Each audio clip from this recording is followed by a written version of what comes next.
नमस्कार। भाषा शिक्षण में मैं संगीता फरासी, सहायक अध्यापिका, विद्यालय शिक्षा उत्तराखंड में आपका स्वागत करती हूँ।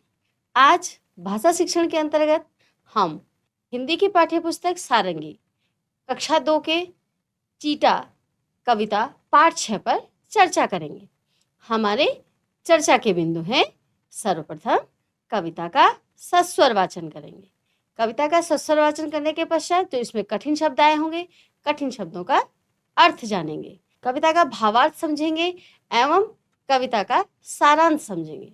तत्पश्चात कविता में आए प्रश्नों के उत्तर देंगे और कविता को पढ़ने, सस्वर वाचन करने के पश्चात मौखिक विकास, वर्ण ज्ञान, शब्द भंडार और समझ का विकास करेंगे।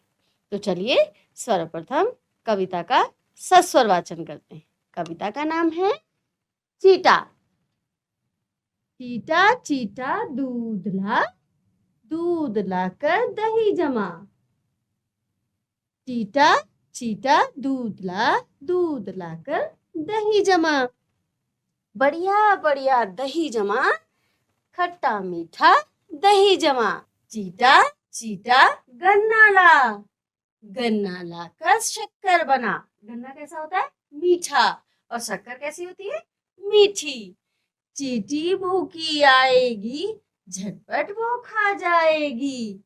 चीटा चीटा शक्कर लाकर शरबत बना। हम गर्मियों में शरबत पीते हैं। चीटी प्यासी आएगी, झटपट वो पी जाएगी। फिर से चीटा चीटा शक्कर लाकर शरबत बना। चीटी प्यासी आएगी, झटपट वो पी जाएगी। चीटा चीटा घर बना। चीटी धूप से आएगी, देख के खुश हो जाएगी। जब धूप से आएगी तो उसको छाया चाहिए, तो चीटी खुश हो जाएगी, झट से वो रुक जाएगी। क्या? चीटा चीटा घर बना, चीटी धूप से आएगी, देख के खुश हो जाएगी, झट से वो रुक जाएगी।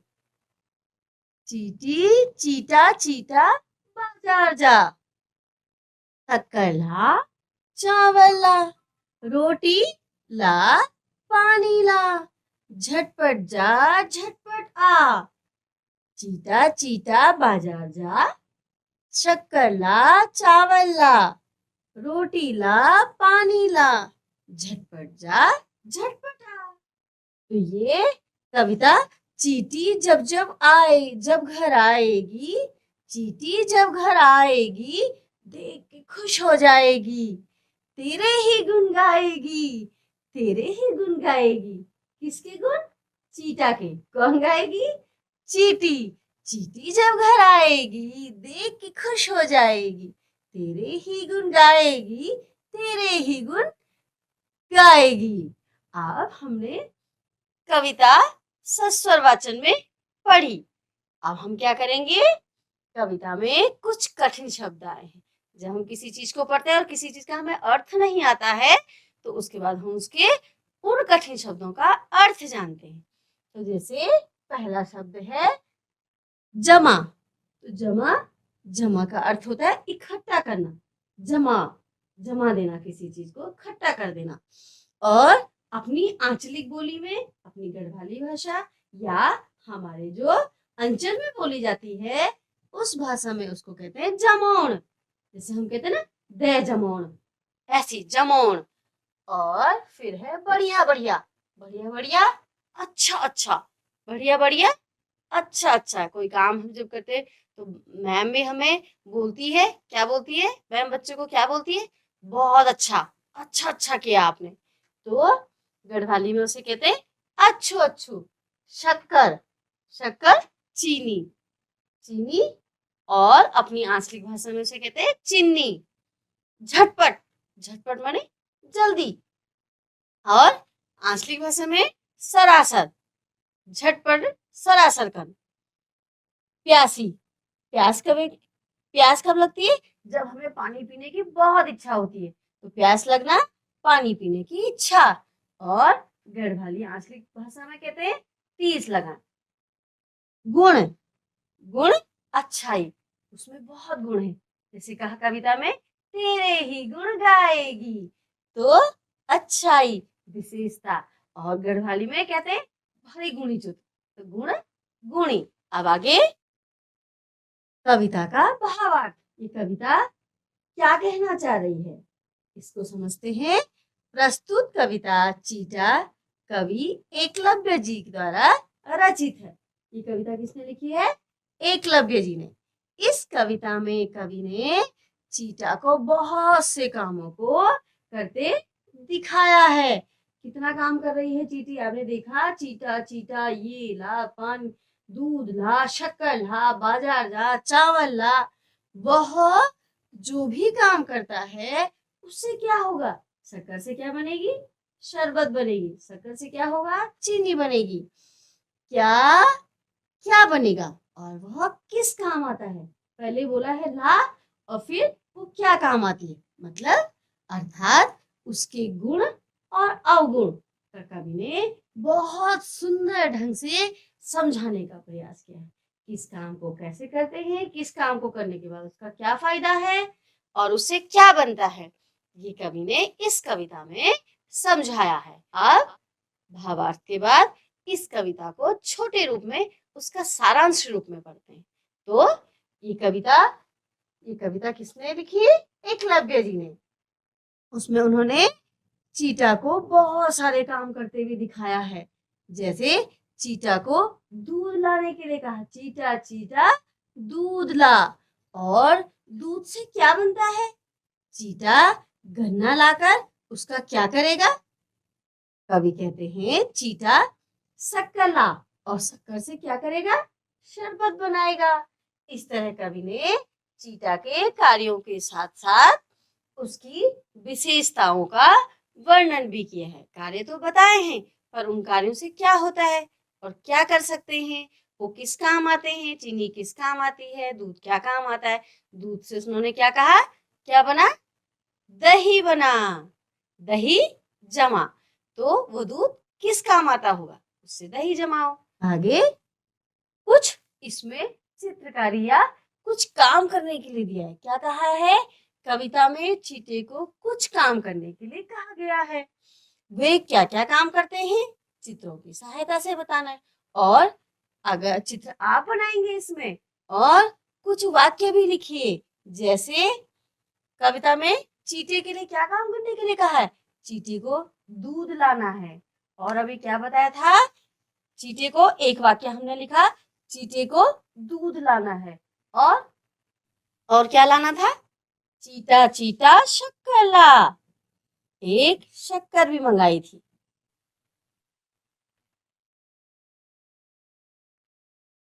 एक अब इसमें आप वाक्य बनाएंगे। शक्कर, चावल भी मंगाया था। इस तरह से इसमें वाक्य बनेंगे। चावल लाना है और शक्कर लाना है। इस तरह से एक एक करके आप वाक्य बनाएंगे। अगला इसमें करने के लिए आइए कुछ बनाएं। क्या? परिवार के सदस्य या अपने किसी मित्र के लिए धन्यवाद कार्ड। इस धन्यवाद कार्ड पर आप लिख सकते हैं कि आप यह धन्यवाद कार्ड उन्हें क्यों देना चाह रहे हैं। जैसे धन्यवाद कैसे देते हैं किसी को? जैसे उसने कहा, चीटा तू घर बना, घर बना तो चीटी धूप से आएगी तो वो घर में आएगी, घर में आएगी तो वो तेरे गुण गाएगी। क्यों गुण गाएगी? क्योंकि उसे अच्छा लगेगा। आपने कोई काम किया, चीटी के लिए कोई काम किया, चीटी अगर उस काम का उपयोग करेगी तो वो खुश हो जाएगी। ऐसे ही जब हम कोई हमारा काम करता है, जिससे हम काम के लिए कहते हैं, और वो हमारा काम कर दे, हम भी बहुत खुश होते हैं। तो जब हम खुश होते हैं तो हम उसके लिए एक धन्यवाद कार्ड देते हैं। तो एक सुंदर सा धन्यवाद कार्ड बनाना है, और उस कार्ड में क्या लिखना है कि दोस्त, आपका बहुत बहुत धन्यवाद, आपने मेरा ये काम किया। जो काम कोई नहीं कर पाया वो मेरे दोस्त ने किया। तो जब वो इसने इतना अच्छा काम किया तो उसके लिए एक धन्यवाद कार्ड तो बनता है। तो एक सुंदर सा धन्यवाद कार्ड अपने उस दोस्त के लिए जिस दोस्त ने आपका कोई अच्छा सा काम किया हो जिससे आपको बहुत खुशी हुई होगी। ठीक है, अगला इसमें हमने चर्चा की। हमने बहुत अच्छी एक पोयम पढ़ी। कौन सी पोयम, कौन सी कविता थी? चीटा एक कविता थी। तो चीटा कविता में हमने क्या क्या पढ़ा? सबसे पहले हमने उस कविता का सस्वर वाचन किया, हमने उस कविता को पढ़ा, फिर हमने उस कविता में आए हुए पढ़ने के बाद कुछ शब्द हमें कठिन लगे, उसको हमने अर्थ जाना और उसे आंचलिक भाषा में भी क्या कहते हैं, अपने परिवेश की भाषा में क्या कहते हैं, वो अर्थ भी समझा। उसके बाद हमने कविता का भावार्थ समझा, ये कविता क्या कहना चाह रही है। फिर कविता का सारांश, कविता एक बड़े रूप में होती है तो हमने उस कविता को छोटी करके उसका सारांश पढ़ा। फिर कविता जब हम पढ़ लेते हैं किसी कविता या किसी पाठ को, उसके बाद वो कविता हम समझे या नहीं, उसमें हमने उसके कुछ प्रश्न बूझे, उन प्रश्नों में क्या क्या था, क्या क्या उस कविता में रहा होगा। अगर हमने प्रश्नों का जवाब दे दिया तो समझ लीजिए हम कविता समझ गए। तो हमने फिर उसमें आए हुए प्रश्नों का जवाब दिया। जब हमने वो कविता पढ़ी, प्रश्न किए, कठिन शब्द पढ़े, भावार्थ समझा, सारांश समझा, तो उस कविता से क्या हुआ? एक तो हमारा मौखिक विकास हुआ, हम कविता बोलते रहे तो हमारा मौखिक विकास हुआ और हमारा वर्ण ज्ञान बढ़ा, हमारे शब्दों में बढ़ोतरी भी, बहुत सारे शब्द हमने सीखे इसमें, जैसे बाजार सीखा, दही सीखा, और क्या सीखा? शरबत सीखा। कई शब्द ऐसे हैं जो हमने इसमें सीखे। उसके बाद इससे हमारी क्या हुई? जब हम ये शब्द सीख जाते हैं तो हमारी छोटी सी समझ होती है, उस छोटी सी समझ में बहुत सारे शब्द आ जाते हैं तो हमारी वो समझ क्या हो जाती है? विकसित हो जाती। तो समझ को भी हमने इसमें विकास दिया, समझ का भी हमने विकास किया, कुछ ना कुछ तो हम समझे। जब हम इससे पहले इस कविता को नहीं पढ़ा था तो तब तक हम कुछ नहीं समझे थे, लेकिन अब हमने वो कविता पढ़ी तो हम उससे बहुत से शब्द समझे और अपनी समझ को हमने बड़ा किया। अब हमने कविता पढ़ी, कविता पढ़ी, कविता में आई सब चीजों को पढ़ा, उसके प्रश्नों को जाना। अब प्रश्न हम जान गए, कविता हम समझ गए, तो छोटा सा एक गृह कार्य आपके लिए भी। ठीक है, तो गृह कार्य है चीटा क्या क्या काम करता है। पढ़ा, चीटी को क्या क्या काम दिए थे? एक तो घर बनाना और दूध लाकर उसका दही बनाना, शक्कर लाना, शक्कर से शरबत बनाना, चीटी के लिए घर बनाना, चावल लाना, दाल लाना। छोटी सी चीटा के लिए कितने सारे काम है और वो उसने किसके लिए किए? चीटी के लिए किए। तो जितने काम उस चीटी ने किए उनका क्या किया, यहाँ पे लिखना है कि चीटा क्या क्या काम करता है। कविता में तो हम पढ़ ही चुके हैं हमने क्या क्या काम किया, तो इतने कामों की हम एक लिस्ट बनाएंगे कि चीटा ने क्या क्या काम किया। अगला, आपको कौन कौन से काम करने पसंद है और क्यों? काम तो मम्मी बहुत देती है, टीचर बहुत सारे काम देते हैं, टीचर भी काम देते हैं, लेकिन कुछ अपनी इच्छा के काम होते हैं जिन्हें हम करना हमें बहुत पसंद है। कोई चीज हम खेल रहे हैं, जैसे पतंग बनाना, ये भी एक काम है और हमें पतंग उड़ानी बहुत अच्छी लगती है, हम पतंग बना रहे, ये भी तो एक काम है। तो हमें हमारी पसंद का काम वो भी हो सकता है कि हमें पतंग बनाना बहुत पसंद है। और हमें क्या काम पसंद है? जब कोई काम दूसरे द्वारा दिए जाते तो उसमें वो मजा नहीं होता, उसमें वो आनंद नहीं आता है, लेकिन जो काम हम स्वयं करते हैं उन कामों में बहुत मजा। जैसे सोचिए, जैसे हम अपना बताते हैं, जैसे जब हम छोटे थे, जब स्कूल की नई किताबें आती थी, स्कूल का नया बैग आता था, तो उस समय उन किताबों के बाहर आवरण चढ़ाने में हमें बहुत, कवर चढ़ाते हैं हम, तो उसमें नई किताबों में कवर चढ़ाना हमें बहुत अच्छा लगता था। उसका हमें पापा या मम्मी आदेश दें उससे हमें कोई मतलब नहीं, लेकिन हमें अच्छा लगता था तो हम उस काम को बहुत पसंदीदा तरीके से करते थे।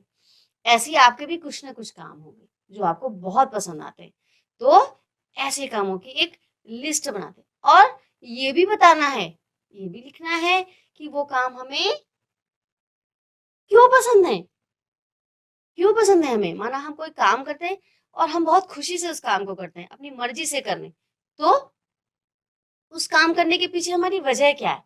क्यों करना चाहते हैं हम उस काम को? वो भी हम बताएंगे। जरूरी नहीं कि कोई काम दूसरे के द्वारा दिया हुआ भी हमें पसंद ना हो। कभी कभी ऐसा भी होता है, कोई हमें हमारा पसंदीदा काम भी दे सकता है, तो उस काम को करना भी हमारा खुशी खुशी हम उस काम को करते हैं। तो ऐसे कामों की लिस्ट बनानी है और बताना भी है कि हमें वो काम क्यों पसंद है।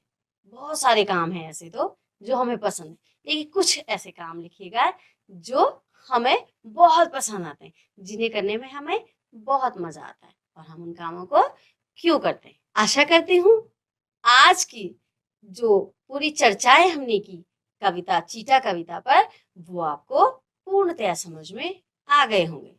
तो मिलते हैं अपनी अगली चर्चा में। तब तक के लिए धन्यवाद।